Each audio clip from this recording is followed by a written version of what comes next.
Bonjour, bienvenue à cette seconde capsule du déroulement de chantier des Lofts Bellevue.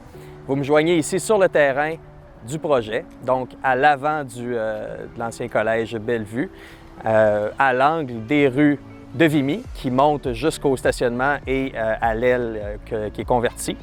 Et puis derrière nous, en fait derrière vous plutôt, le chemin Sainte-Foy.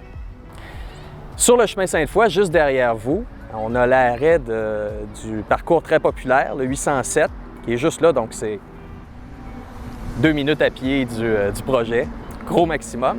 Et on a aussi la piste cyclable qui traverse la Haute-Ville de Québec d'est en ouest, qui passe ici sur de Vimy, puis qui se poursuit sur toute la propriété du collège à l'avant.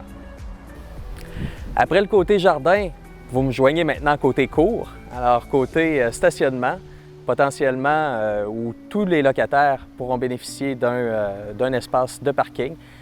Donc, le projet des Lofts Bellevue compte 30 appartements, on s'en souvient. On a 30 espaces de stationnement. Donc, on est capable d'accommoder aisément chacun des locataires avec sa voiture, le cas échéant.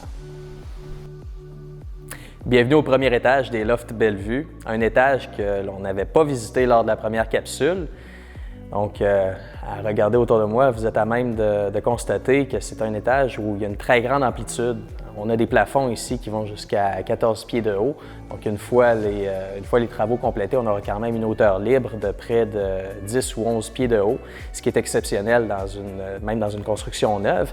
Alors, l'avantage de travailler dans un bâtiment existant, institutionnel, se fait encore valoir une autre fois. Maintenant, c'est l'étage qui est le troisième sur la liste des travaux à faire. Donc, éventuellement, derrière moi, seront montées des cloisons et puis les 10 appartements seront aménagés. Nous concluons ce deuxième épisode de la construction des Lofts Bellevue dans le parc du même nom qui se trouve à proximité, vraiment à 2 pas du projet. Un endroit très paisible où les gens pourront venir soit passer à vélo, soit pique-niquer, ou tout simplement profiter de la nature.